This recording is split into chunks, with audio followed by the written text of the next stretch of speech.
Welcome back. Today I'm out here fly fishing for multiple species today.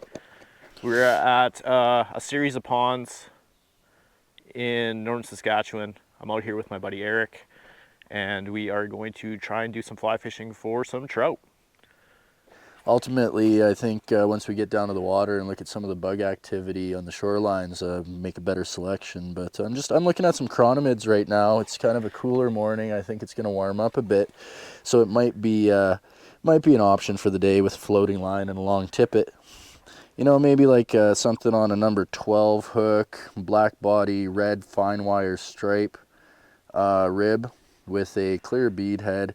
It's going to take a little bit of time to get down there, but we're out here early, so you know I got a lot of patience, and we'll see what we can do today. So excited. Haven't been out fly fishing in the tube yet this year, so excited to get out there and hopefully get some trout. Let's get to it.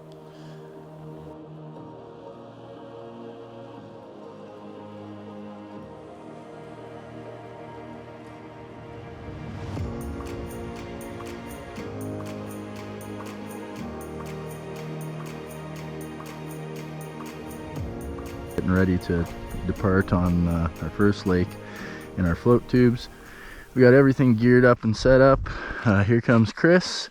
He's got to add a little bit more air to his tube. Thanks. I've got my setup on my custom Sage 1 rod. Go Sage, now far bank. Let's see what we can do. Finally on the water after a few hookups this morning. I had a tube that was popped, a bladder that was popped on my tube, so I had to fix that this morning. Got to the lake, started to deflate again, so now I'm carrying my pump with me. It's always a little something when you're coming out here. Finally getting situated, getting fishing. There's a drop off right here.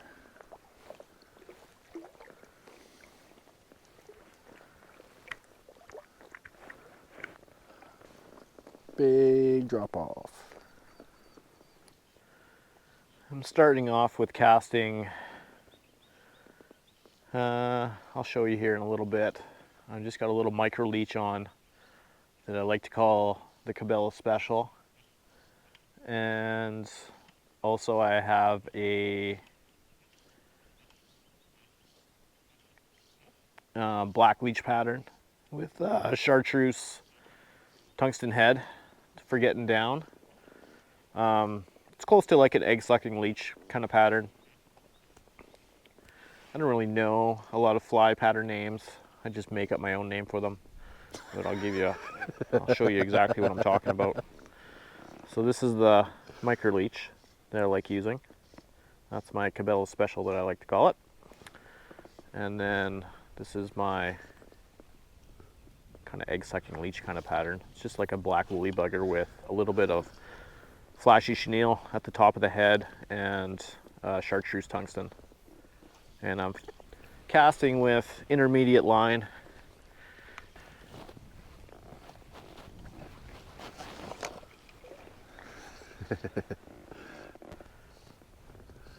I don't know a lot of fly pattern names. I just make up my own. I make up my own. This is called Blackie Greenhead. This guy. Orange Crush, maple syrup. It's what I like to call hot cakes. Hot cakes! Fireball. I'm starting to see bugs come off the water. So I might get out my floating line and an indicator. And there's bugs coming off the water like mad. These glasses, they've got a, like a weird polarization. Oh, I see what you're seeing now. And it's disillusioning me. There, one just landed on me. This is what he's telling me. What is that? Chironomid fly or whatever, black and silver, black and gray. It's nice when that happens. They just land on you, you pick them up, look at it. It's like, all right, cool. Are you gonna dry fly? No, I'm gonna fucking chronomid indicator fish. Using a black and red. And a black and gray. I'm just setting up a dropper. 15 feet down off of the indicator. And I might switch up after to a balanced leech and a chronomid or something. Like Brian Chan, man, chronomid fishing is the most effective way to fish. It's also the most boring. Well, you can make it exciting by catching fish.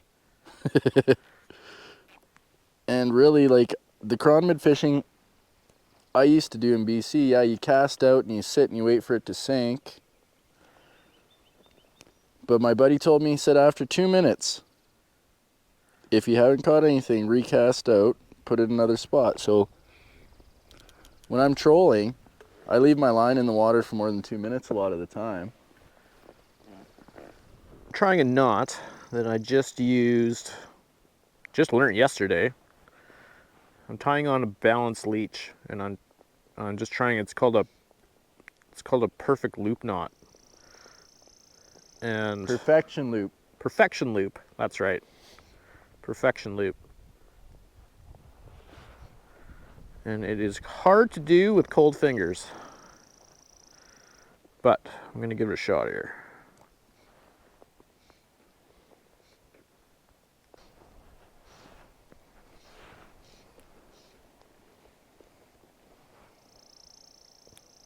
And it worked. Nice.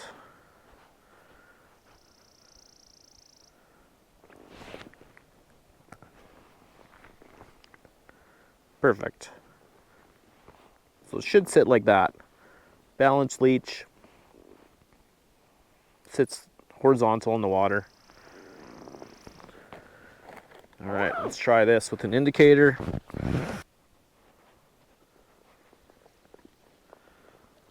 Through the ball. Put the peg on.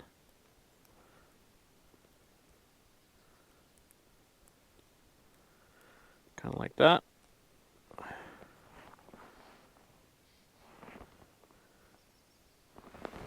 So that's going to float on the surface. My line's going to go down from there. I have about 4 feet to my fly. My fly's going to sit horizontal. And I'm just going to let it sit on the shoreline there. And so anything cruising the shoreline should intercept it. All right, so the indicator works like a bobber. It's kind of sitting there. You're watching for it to go down below the surface. And when it does, you set the line. It's kind of like bobber fishing. Rip their head off. Right, rip their head off. And I got about 4 feet of line below my indicator and hanging a balanced leech, so my leech is kind of sitting horizontal under the indicator. Eric is doing the same kind of technique. He's got an indicator as well with about 15 feet of line underneath it and hanging a chronomid. So he's going a little bit deeper off the shoreline. I'm going tight. And we just need to find and keep grinding away until we get our first bite here and figure out what they're doing and where they are. So here I am on the lake, and you can see that these little flies are starting to emerge off of the water here. And they're leaving the little chronomid shucks. So you need to do some chronomid fishing, like Chris kind of explained. So I'm going to show you my chronomid setup here. Basically, I'm using a floating line with a strike indicator on it and a long leader and tippet. So I've got a dropper system with 2 flies on it. This is a chronomid. It's a black with a little light brown silver rib on it. There's a little bit of flashaboo in the top there. It kind of imitates the gills, and a little bit of back hatch on there.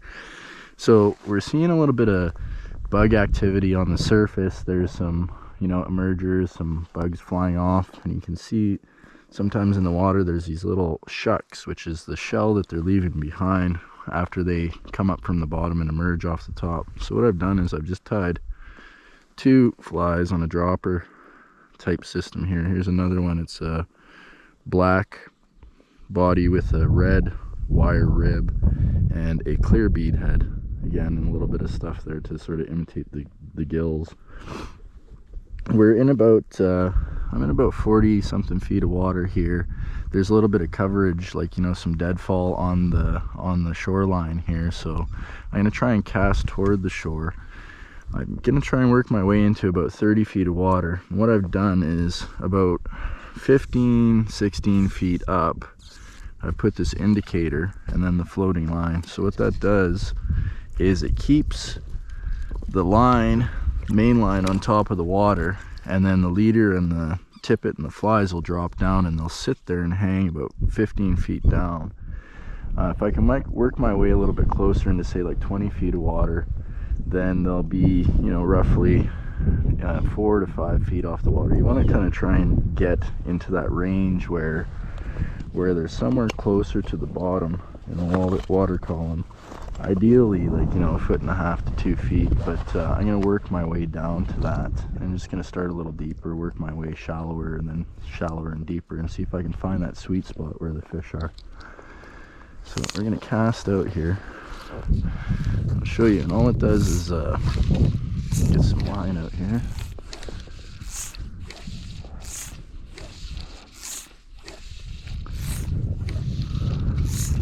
Flies will lead the indicator, right? And they're going to drop down and kind of pendulum down and sort of hang there below the indicator. And I'm going to wait to see if something strikes it. That indicator is going to drop below the surface of the water, and then at that point I'm just going to try and rip their heads off, you know, try and set that hook really well, and hopefully I'll have some success. So I don't know if you can pick up my indicator. I got like a bright neon orange indicator just kind of sitting on the surface there. I don't know if you can pick it up, but just kind of waiting for a bite, slowly kind of working it back, casting again. Like once I let it sit there for a little bit, I'll cast it again, but I like to let it sit as much as possible. The less disturbance that you can do on the surface of the water when you're fishing a shallow area is better. So it's better just to wait than to cast a million times. But just slowly move it. With that loop knot, that fly is hanging and has the ability to move around a little bit. So it's got a lot more action when you tie a loop knot on the end. So when I work it back, it's slowly kind of doing little shakes and shimmies as I kind of work it back.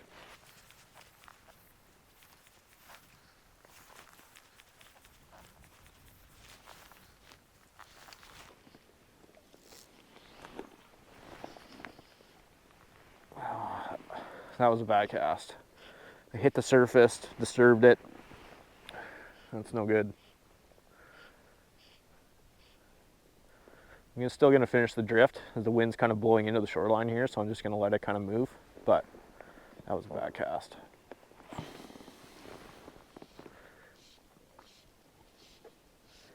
I didn't get my rod tip and my rod up high enough. It's really hard when you're casting from a tube to keep your arm and shoulder high when you're casting. So when you're back casting and forward casting, you're not catching the surface. Because I'm in a float tube, you know, and I'm not anchored, I'm sort of paddling with my back to the wind, and it's kind of nice to have your back to the wind, you know, have the line downwind from you. That way you can keep the line sort of taut, just in case that indicator goes on you, a fish grabs your fly. You don't have any slack in the line, so you can more easily set the hook. You just raise your rod tip up, and hopefully you won't pull it out of their mouth, and you'll have a good set. You can catch them by the lip and bring them in safely. All right, well, I'm switching over back to my intermediate sink line. I'm gonna cast ashore with, I still got, for my dropper, I still have that purple gold bead head micro leech. And then I'm going to put on a back swimmer on my bottom hook.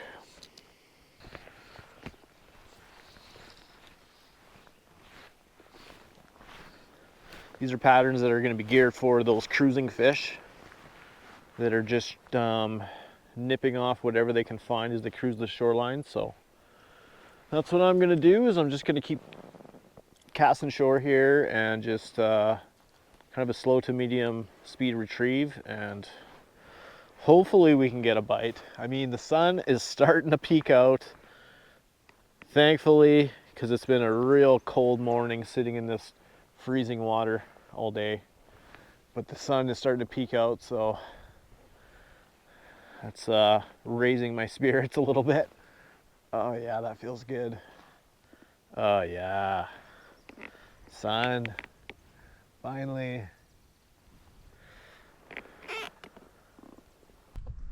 Well, that didn't fucking work. This fucking sucks. Fucking fuck this place. Chris told me that I'm not allowed to swear. I'm not allowed to say the lake name. Well, fuck that. Fuck the fucking lakes. There's no fucking fish in here, and if they are, they're a bunch of assholes. Fucking fish holes. I fucking quit. All right, Eric is on. Finally. Finally, I switched back to my go-to. Intermediate line, drop or 2 leeches, line out to the backing, and a slow troll. You know, sometimes the new tactics are trying different things. You just got to stick with what you know. What has always been effective for me. This one's feels a little heavy. I'd say probably about 18, but you know, I got a lot of line out, so there's some weight on it. And it seems to be coming toward me, which is good. We'll see what it does here in a minute. Once I get her up a little higher. I got my drag set. The only downside is I might need you to be the ultimate net man here for me, because I got my net kind of wound up in Oh, do you? in my rod. Uh-oh. You think you can pull it off? Videotape and net. Let's see. Let's see if I have the Oh, she's giving me a head shake there.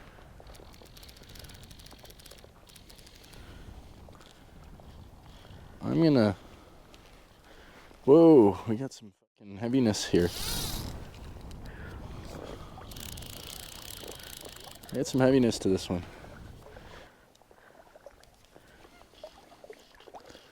Oh yeah, this is I'm gonna say this is a heavy tiger, dude. It's playing like a tiger. And it's got some weight to it, so holy. I tell you, the gym's been paying off, because this one's giving me a fight. I'm just gonna have to Do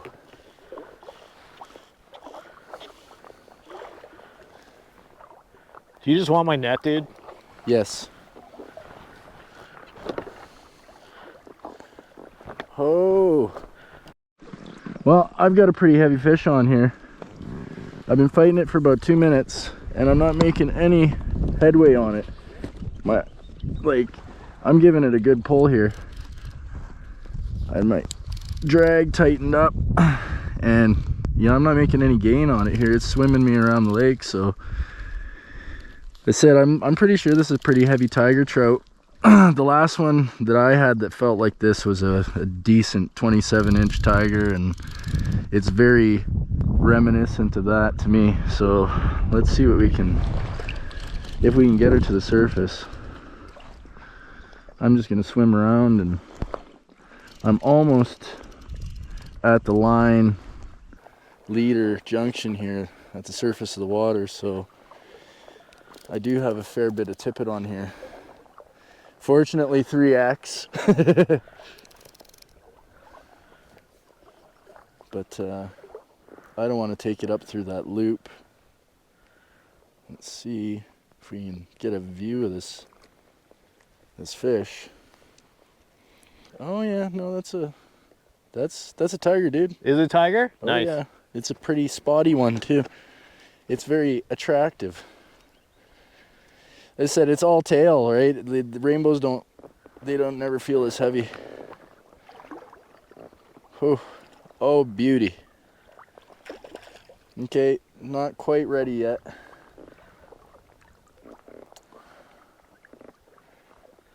Oh, yeah, no, another tug. Put my net back down because it's pulling my rod into the water. Yeah. Oh, I tell you, this is one of the best fights on the trout I've had in quite a while. Let's see if I can. Nice. And safely netted. Did it. Okay. You did it. This is my personal best out of this lake by far. Let's see if we can. Well, we're close to shore here, so we can check if it's a master angler. Let's take. Oh, it's definitely master. Yeah, I'm gonna get my. I haven't had a fight on a fish like that in quite a while. They're all tail. I'm like, oh man, Yeah. all this time I spent at the gym. Paid off. It paid off. You know, like I said, switching back to my known tactic, I was like, you know what? I'm gonna throw on a green woolly bugger and a brown mohair leech, use my intermediate line, toss it all the way out to the backing, with the backing knot lined up with the hook keeper. Yeah. And just troll. And I mean, that's how I've caught most of my fish in my life. And She freaking worked. It worked. I mean, that was a pretty long fight, but I couldn't get it in any quicker. So, you know, it's probably just as tired as I am. No, you took care of the fish. Yeah, I try my best. You know, even try and be nature conscious. It's bumped, so that's accurate. 21 and It's just over 21 1/4. I'm gonna make this. It's a beauty fish, so let's get some nice markings on it. Oh yeah. You ready? Ready. I don't know if I am.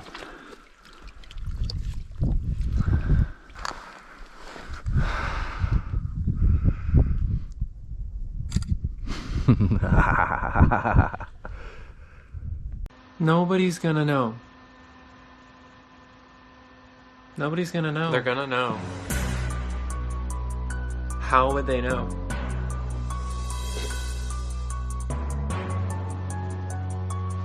How would they know?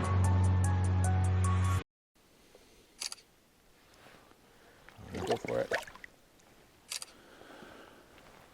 Did he go? Yeah, oh yeah, it's going. Way out there. Goodbye. See you, buddy.